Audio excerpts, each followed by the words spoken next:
Oi, gente. Vamos dar continuidade à nossa última aula, que a gente está falando de movimento uniformemente variado. Hoje a gente vai falar sobre dois tipos de movimentos uniformemente variados, que são a queda livre e o lançamento vertical. Bom, queda livre é um movimento que o corpo ele é abandonado de uma certa altura. Então, se eu pego um corpo e solto ele, sem arremessar ele, só simplesmente solto, a gente chama esse movimento de queda livre. Dependendo da massa e da forma do corpo, ele vai interagir de forma diferente com o ar em que ele vai encontrar durante essa queda livre. Se eu pego, por exemplo, uma folha de papel aberta e solto essa folha de papel, ela vai sofrer bastante ação disso que a gente chama de resistência do ar. Por isso que o papel vai cair bem devagarzinho. Agora, a partir de uma certa massa, ou dependendo do formato do corpo, os corpos eles conseguem romper essa resistência do ar, de forma que a resistência do ar ela praticamente não tem nenhuma influência durante esse movimento. E aí, quando isso acontece, a gente diz que a gente está desprezando a resistência do ar, e, independente da massa, todos os corpos vão cair com a mesma aceleração. Então, por exemplo, essa folha de papel. Se eu pegar essa folha de papel e amassar ela, quando eu soltar, devido à mudança de formato, ela já vai cair com uma aceleração bem maior. Se eu pegar essa folha de papel amassada e pegar uma borracha, por exemplo, e soltar os dois ao mesmo tempo, você vai ver que os dois vão chegar juntos no chão ao mesmo tempo. Se eu pegar essa borracha e pegar um martelo, por exemplo, e soltar os dois ao mesmo tempo, os dois vão chegar juntos no chão ao mesmo tempo. Isso quer dizer que a massa, se a gente desprezar a resistência do ar, a massa não influencia na queda dos corpos. Todos os corpos eles vão cair com a mesma aceleração. E aí essa aceleração da queda a gente chama de aceleração da gravidade. O que vai fazer essa aceleração mudar é a própria gravidade. Se eu, por exemplo, aqui na Terra, os corpos eles caem com a aceleração de aproximadamente 9,8 metros por segundo ao quadrado. Que nos exercícios, na maioria dos casos, a gente vai arredondar isso para 10. Então, se eu solto a borracha, se eu solto o martelo, os dois vão cair com essa aceleração de aproximadamente 10 metros por segundo ao quadrado. Agora, por exemplo, se eu faço essa experiência na Lua, a Lua já tem uma outra gravidade. Então, a aceleração da gravidade lá é bem menor, de aproximadamente 1,6 metros por segundo ao quadrado. Então, os corpos eles vão cair bem mais devagar. Mas, ainda assim, eles vão cair juntos. Porque, independente da massa, independente do martelo ser muito mais pesado do que a borracha, os dois caem com a mesma aceleração. Principalmente na Lua, porque não tem resistência do ar, porque não tem atmosfera, então os corpos eles caem juntinhos. Aqui na Terra, é difícil a gente fazer uma experiência sem resistência do ar. Mas muitos corpos, por causa do seu formato, ou até da sua própria massa, eles rompem a resistência do ar com muita facilidade. Então a gente despreza a resistência do ar e considera que eles caem todos com a mesma aceleração, que é a aceleração da gravidade. Então, o movimento de queda ele é um movimento uniformemente variado, porque ele é um movimento que vai ter a aceleração durante a queda. Sempre que eu desprezar a resistência do ar, eu sei que o corpo vai cair sempre com uma aceleração constante ali durante a queda. Bom, então se ele é um movimento uniformemente variado, a gente pode analisar esse movimento a partir das equações que a gente viu nas últimas aulas. E é o que eu vou fazer aqui usando a função horária do espaço, que é aquela nossa fórmula do sorvetão. O que eu vou fazer é alterar um pouco essa equação para que ela retrate os termos que a gente vai usar na queda livre. Então, primeiro, eu vou pegar esse S0 aqui, que é o espaço inicial, vou jogar para o outro lado. Então, a gente vai ter aqui um ΔS. Se vocês repararem, a aceleração aqui, eu também mudei para G, porque a aceleração da queda vai ser a aceleração da gravidade, a gente representa pela letra G. E na queda livre, a velocidade inicial ela vai ser igual a zero. Então, eu já vou cortar esse termo aqui, porque V0 vezes T vai ser 0 vezes T, que vai dar zero. E a gente vai ficar com isso aqui. O ΔS, na queda livre, ele vai ser a representação da altura que esse corpo vai percorrer durante a queda. Então, a altura vai ser igual à aceleração da gravidade vezes o tempo ao quadrado sobre 2. É a mesma fórmula que eu tenho aqui em cima, só adaptada para a situação de queda livre. Ah, professor, eu já gravei essa fórmula aqui. Eu já sei o sorvetão. Tudo bem, você pode colocar o sorvetão. Ah, eu prefiro esse jeito aqui que está menorzinho. Tudo bem, a gente pode botar esse menorzinho, tá? O importante é a gente saber que os dois representam a mesma coisa para a gente saber exatamente o que a gente está fazendo.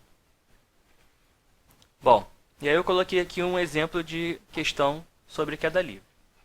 Um garoto, na sacada de seu apartamento, a 20 metros de altura, deixa cair um biscoito. Desprezando a resistência do ar e adotando g igual a 10 metros por segundo ao quadrado, determine o tempo gasto pelo corpo para chegar ao térreo. Bom, então eu quero saber o tempo que ele vai levar, né? O garoto soltou o biscoito, o tempo que esse biscoito vai levar para chegar até o chão. Então aqui, ó, eu sei a altura da queda e eu quero calcular o tempo. Então, essa equação aqui encaixa bem no que eu quero fazer. Ó, substituir o h por 20, porque ele caiu uma altura de 20 metros. A aceleração da gravidade está dada aqui, ó, g igual a 10 metros por segundo ao quadrado, substituir o g por 10. E aí vou calcular o valor do t, né? Pego esse 2 que está aqui dividindo, passo para o outro lado multiplicando, então vai ficar 2 vezes 20, 40, é igual a 10t ao quadrado. Agora eu vou pegar esse 10 que está aqui multiplicando, vou passar ele para o outro lado dividindo. Então vai ficar 4 igual a t ao quadrado. E agora vou fazer a raiz quadrada de 4, né? Para achar o valor do t. Então t vai dar mais ou menos 2, né? Porque lembrando, quando a gente faz raiz, isso quer dizer que o valor pode ser mais 2 ou menos 2. Só que, como a gente está trabalhando com tempo, a gente não tem tempo negativo. Então a única possibilidade de resposta aí é o tempo de mais 2 segundos. Então, se eu solto o biscoito lá de uma altura de 20 metros, ele leva 2 segundos para chegar até o chão. Agora na letra B, a gente quer saber a velocidade do biscoito a chegar ao térreo. Então agora essa equação aqui já não vai mais funcionar, né? Eu vou ter que trabalhar agora com as outras equações no movimento uniformemente variado, que eu já botei aqui também adaptadas para queda livre, ó. Aí essa aqui é a função horária da velocidade, né? V igual a V0 mais AT, e eu substituo A por G. Simplesmente isso. E o Torricelli, né? Que é V ao quadrado igual a V0 ao quadrado mais 2A delta S. Aí eu substituo aqui o A por G e o delta S por H, né? Eu poderia também ter cortado o zero, porque a gente está falando a princípios de queda livre, né? Mas aí na letra C a gente vai ter um exemplo diferente e a gente vai acabar trabalhando com esse V0, então eu acabei deixando aqui na fórmula. Bom, mas na letra B não, né? Ele só quer saber a velocidade do biscoito, considerando a queda livre. A gente abandonou ele lá do repouso, né? E quer que o corpo... quer saber a velocidade do corpo lá quando chega no chão. Então eu vou fazer dos dois jeitos, tá? Por quê? Porque eu sei o tempo, então eu posso usar o tempo para achar a velocidade. E eu também sei a altura, e eu posso usar a altura para achar a velocidade. Então eu posso usar as duas equações. Então, só para mostrar como é que funciona, eu vou usar as duas. Ó. A primeira, eu quero saber a velocidade final, né? A velocidade do biscoito ao chegar ao térreo. A velocidade inicial dele é 0. A aceleração da gravidade é 10. E o tempo que ele levou é 2, que foi o que a gente achou no item A. Então vai ficar 2 vezes 10, 20. Né? Esse é até simples, dava até para a gente fazer de cabeça, porque se eu sei que a aceleração do corpo é 10 metros por segundo ao quadrado, quer dizer que a velocidade dele aumenta 10 metros por segundo a cada segundo. Então ele começou com 0. Depois de 1 segundo, a velocidade vai ser 10 metros por segundo. Depois de mais 1 segundo, a velocidade vai ser 20 metros por segundo. Né? Como ele levou 2 segundos, então a velocidade final é 20 metros por segundo. Ou eu poderia ter usado Torricelli também. Ó, v ao quadrado é igual a V0, a velocidade inicial é 0, mais 2 vezes A, que é a aceleração da gravidade, que no caso ali é G, é igual a 10, vezes o delta S, que é a altura, que é o H ali na fórmula, né? Que é 20. Então ia ficar V ao quadrado igual a 2 vezes 10, 20, 20 vezes 20, 400. Raiz quadrada de 400, deu 20 metros por segundo. Então, nesse caso, como a gente tinha tanto tempo como a altura, para achar a velocidade final, eu poderia escolher ou faço de cima ou faço de baixo. Agora a letra C. Na letra C, eu quero saber a velocidade do biscoito caso o menino arremesse-o para baixo com velocidade de 10 metros por segundo. Nesse caso, eu só posso usar a equação de baixo. Por quê? Porque a altura continua sendo 20. Né? Agora o menino está jogando o biscoito para baixo e a altura da queda continua sendo 20. Já o tempo não vai ser mais 2 segundos, porque agora o menino deu uma velocidade inicial para o corpo. Então, provavelmente, ele vai chegar antes de 2 segundos. Então eu já não sei qual é o tempo aqui para calcular esse V. Então eu só posso usar a equação de Torricelli. Então eu vou substituir os valores. Ó. Agora minha velocidade inicial não é mais zero, né? Agora ele tem uma velocidade inicial de 10. 10 ao quadrado mais 2 vezes 10 vezes 20, que é a altura. Bom, 10 ao quadrado dá 100. 2 vezes 10 vezes 20 dá 400. 100 mais 400 dá 500. Então a resposta vai ser a raiz de 500, que dá aí aproximadamente 22 metros por segundo. Né? Não tem uma resposta exata, mas ela é aproximadamente 22 metros por segundo. Ou seja, quando o menino ele dá uma velocidade, né? Acho que é fácil da gente imaginar que a velocidade final vai ser maior do que se ele só simplesmente soltar o corpo, né? Que agora ele está dando uma velocidade inicial aí para o corpo começar a cair. Mas depois que ele solta, mesmo com essa velocidade inicial, a aceleração dele continua a mesma, né? Mas aí como ele tem a velocidade já inicial, ele chega no chão com uma velocidade maior. Então esse movimento, quando ele joga o corpo para baixo, é o lançamento vertical. No caso, é o lançamento vertical para baixo, né? E a gente vai falar agora do lançamento vertical para cima. No lançamento vertical, então, como a gente falou lá no item anterior, o corpo já passa a ter uma velocidade inicial, V0. Então, não posso esquecer do V0, nem na primeira equação lá do sorvetão, né? Também, se eu for usar o sorvetão, vou ter que usar o V0. Agora, uma coisa que eu tenho que ficar atento é que velocidade e aceleração, eles são grandezas vetoriais. A gente ainda não falou o que é um vetor, mas isso quer dizer que o sinal deles vai indicar se eles estão para onde eles estão apontando. Então, por exemplo, se eu definir que as minhas posições eu estou medindo de baixo para cima, né? Por exemplo, eu começo do zero e vou medindo para cima, 1, 2, 3, 4, 5. Então, se a minha velocidade está para cima e a aceleração, elas são positivas. Agora, se a velocidade e a aceleração estão para baixo, elas são negativas. Porque quando eu faço um lançamento vertical para cima, e eu faço essa medida de baixo para cima, eu tenho que lembrar que a aceleração da gravidade ela sempre aponta para baixo. Então, na hora que eu for botar nas equações, eu vou ter que trocar o sinal. Vou botar o g como negativo.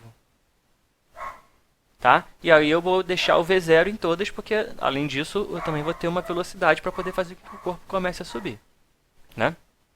Então, ó, um garoto na sacada de seu apartamento a 20 metros de altura joga o seu biscoito verticalmente para cima. Repara que eu botei uma situação muito parecida, só que agora ele, em vez de jogar para baixo, está jogando para cima. Com velocidade inicial de 10 metros por segundo. Desprezando a resistência do ar e adotando g igual a 10 metros por segundo quadrado, determine a altura máxima alcançada pelo biscoito. Então, ó, o menino pegou o biscoito e jogou o biscoito para cima. A gente quer saber qual a altura que esse biscoito vai chegar. Bom, então aqui, ó, vamos supor que ele está aqui num certo andar do prédio, né? E eu quero calcular qual vai ser essa altura aqui. Eu estou começando a medir a partir da onde ele está jogando. Bom, qual a equação que eu vou escolher, né? Esqueci de falar isso. Eu sei qual é a velocidade inicial, né? Porque essa altura aqui é a altura do prédio, aqui, a altura de onde o menino está até o chão, né? Mas não é isso que eu vou usar aqui, eu não vou usar essa altura, né? Eu quero saber qual é a altura daqui de onde o menino jogou até o ponto mais alto que o biscoito vai chegar. E a única coisa que eu sei é a velocidade inicial. Então, se eu sei... Ou melhor, eu sei a velocidade inicial e sei a velocidade final também. Porque quando o menino joga para cima, o biscoito sai com velocidade 10 e ele vai subindo, vai subindo, vai subindo até onde? Até ele parar para começar a cair. Então, no final, a velocidade final dele vai ser igual a 0. Então, ele começa com 10 e termina com 0. Então, se eu sei a velocidade que ele alcança e eu quero saber a altura, eu tenho que usar a equação de Torricelli, né? Porque em nenhum momento aí foi dado para a gente o tempo que esse movimento vai ter. Então, se eu não sei tempo, eu não posso usar nem essa e nem essa, né? Tem que usar essa daqui para achar a altura. Bom, e aí foi o que eu fiz, né? Botei aqui, ó, v ao quadrado igual a v0 ao quadrado menos 2g. Botei o menos, por quê? Porque eu estou medindo do zero para cima, só que a gravidade, né, ela aponta para baixo. Então, tem que ser menos g aqui, né? Eu já botei o menos aqui na frente. E o h max, que é a altura máxima que eu quero achar. Aí substitui os valores. Ó, a velocidade final vai ser 0. A velocidade inicial vai ser 10. Né? A velocidade vai ser positiva. Por quê? Porque ela está para cima também. Né? E aí aqui vai ter menos 2, 10 Hmax. Então 2 vezes 10 vai dar 20 Hmax. Né? Vou pegar esse Hmax e vou jogar ele para o outro lado, somando. Positivo, né? Não somando, mas positivo. Então vai ficar 20 Hmax é igual a 100. Vou passar esse 20 para o outro lado dividindo. Hmax é igual a 5 metros. Então a altura máxima que ele fica é 5 metros. Né? Eu poderia até dizer que a altura, se eu quisesse medir a altura do chão, né, seria 20 mais 5, 25. Né? Mas eu estou botando aqui só a altura a partir de onde o coisa mediu. Bom, letra B. Qual a velocidade do biscoito ao passar pelo garoto na volta? Então o biscoito ele foi jogado para cima com velocidade de 10 metros por segundo. Ele vai subir, vai parar e vai descer. Né? Eu quero saber qual vai ser a velocidade quando ele voltar para esse ponto aqui.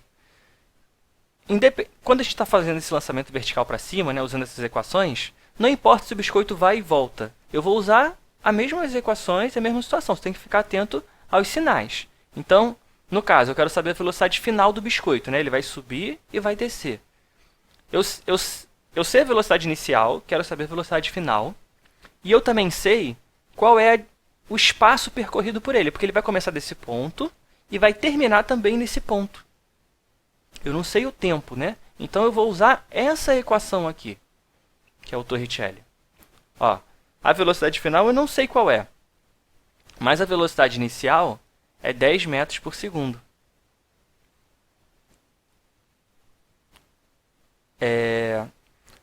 E o espaço percorrido, o h, a altura, ela é 0. Por quê? Porque ele sobe e desce, né? Então, se eu fosse fazer o tipo ΔS, o S menos S0, seria essa posição menos essa posição, daria 0. Né? Ele começa e termina na mesma posição. Tá? Lembra que o ΔS aí não é a distância percorrida, né? É o espaço percorrido. Então, só importa onde ele começou e onde ele terminou. Por isso que vai dar 0. Então, vai ficar 10 ao quadrado menos 0, é 10 ao quadrado, né? Que é 100, e aí raiz quadrada de 100 dá 10 metros por segundo. O que isso quer dizer? Se eu jogo um corpo para cima, esse corpo sobe, desce e volta na mesma posição, tá? Desprezando a resistência do ar, ele vai voltar com a mesma velocidade que ele iniciou. Né? Por quê? Porque ele está subindo com uma aceleração, que é da gravidade, né? No caso, ele está desacelerando com a aceleração da gravidade, e depois ele está acelerando com a mesma aceleração da gravidade. Então, se eu jogo um corpo para cima e ele volta na mesma posição, ele vai voltar sempre com a mesma velocidade. Tá? E a gente mostrou isso agora aí na letra B. Agora, na letra C, a gente quer saber qual a velocidade do biscoito ao chegar lá no chão. Né? Agora eu quero saber a velocidade aqui. Ó. E essa situação, se a gente já percebeu, né, pela resposta da questão anterior, vai ser uma situação praticamente igual à situação que a gente viu no exercício anterior. Né? Porque no exercício anterior, a gente jogou o biscoito com a velocidade de 10 metros por segundo para baixo. Agora a gente está jogando para cima, só que quando ele descer, ele também vai chegar nesse ponto aqui onde está minha mão, onde eu joguei, com 10 metros por segundo para baixo também. Né? Porque foi o que a gente botou na letra B. Então eu poderia até usar isso, né, e falar, poxa, eu já fiz essa conta lá, vou só repetir.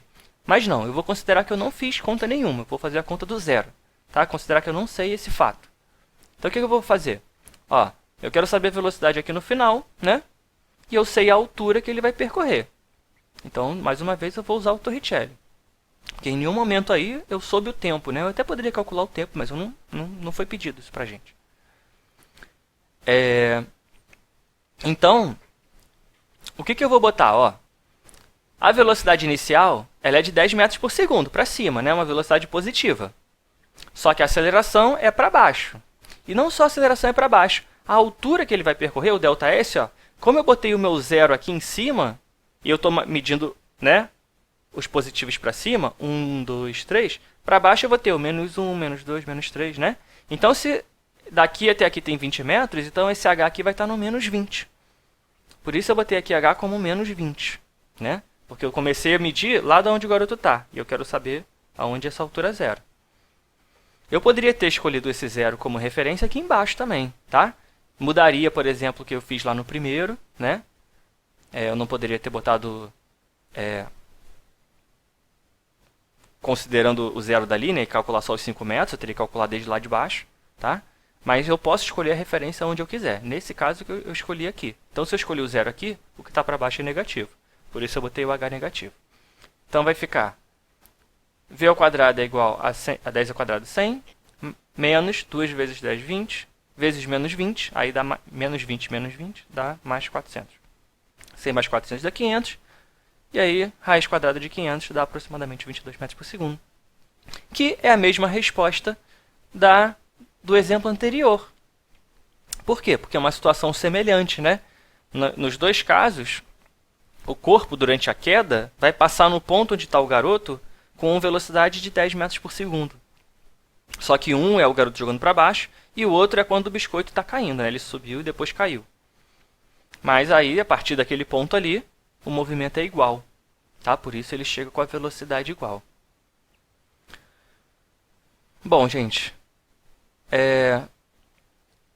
eu vou deixar, para continuar esse assunto aí, 2 vídeos na plataforma, tá? Um mostrando... Os dois estão mostrando exemplos de queda livre com corpos de diferentes massas, para a gente ver que realmente corpos com massas diferentes caem ao mesmo tempo, tá? E também deixei alguns exercícios para vocês fazerem na própria plataforma, tá? Tem 4 exercícios lá para vocês resolverem. Eu quero que vocês respondam na própria plataforma. Tá bom? Até a próxima.